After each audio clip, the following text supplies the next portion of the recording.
मागच्या 2-3 वर्षापासून प्रिपरेशन करतोय, पण सिलेक्शन काही झालं नाही. मग आता प्रायव्हेट जॉब करू की माझं जे प्रिपरेशन आहे त्याला मी कंटिन्यू करू, असा प्रश्न भरपूर साऱ्या विद्यार्थ्यांचा मला काही दिवसापासून येतोय. लक्षात घ्या, सपोज तुम्ही 2-3 वर्ष जर म्हटलं तर 22-23 पासून तुम्ही काय करता त्या ठिकाणी प्रिपरेशन करताय. ओके, 22-23 ला एक मेगा भरती त्या ठिकाणी आली होती, त्यामुळे तुमचं सिलेक्शन झालं नाही, कारण त्यावेळेलाच तुम्ही अभ्यास सुरू केला होता. सिलेक्शन मिळवण्यासाठी तुमचं कंटिन्यू 4 ते 5 महिन्याचं प्रिपरेशन असणं गरजेचं आहे. त्यानंतर हळूहळू तुमच्या पोस्ट त्या ठिकाणी निघायला सुरुवात होते.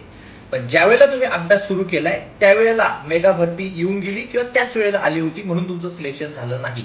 पण ज्या वेळेला तुमचा अभ्यास झाला त्यानंतर व्हॅकन्सी किती आल्या? एकदम कमी व्हॅकन्सी आल्या, 50-100, 50-100. त्यामध्ये तुमचं सिलेक्शन झालं नसेल. हा, भूमी अभिलेखची एक व्हॅकन्सी त्या ठिकाणी मोठी आली होती, पण ती गोष्ट जर सोडली, एक भूमी अभिलेख हे जर एक पद सोडलं तर बाकी व्हॅकन्सी ज्या होत्या त्या 100-150 याच्या आसपासच होत्या. माझं पर्सनली हे मत आहे की आता इथून पुढची जी मेगा भरती येणार आहे त्यासाठी तुम्ही एक शेवटचा ट्राय त्या ठिकाणी करणं गरजेचं आहे. आता जर इतके दिवस गेलेच आहेत, बरोबर ना, तुम्ही ऑलरेडी 2-3 वर्ष दिलेच आहे, तर अजून 6 महिने वर्षभर तुम्ही देणं त्या ठिकाणी गरजेचं आहे.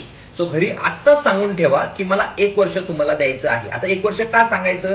कारण की जर आपण घरी 6 महिने सांगितले तर घरचे तुम्हाला 2-3 महिन्यानंतरच लगेच बोलायला सुरुवात करतील, झालं की नाही, झालं की नाही. तर आपल्याला त्याच्यात पडायचं नाही. घरी आत्ता सांगतानेच मागतानेच 1 वर्ष आपल्याला मागून घ्यायचे, म्हणजे जेणेकरून त्या 1 वर्षाच्या आत आपल्याला त्या ठिकाणी पोस्ट मिळणार आहे. ठीक आहे. सो प्रायव्हेट जे ऑलरेडी मागच्या 2-3 वर्षापासून अभ्यास करताय त्यांनी माझ्या मते तरी प्रायव्हेट जॉब आता जॉईन करू नये. एवढे वर्ष दिलेच आहे, तर अजून 6 महिने वर्षभर देणं त्या ठिकाणी मॅन्डेटरी असेल किंवा ते वर्थ त्या ठिकाणी असणार आहे. Thank you so much.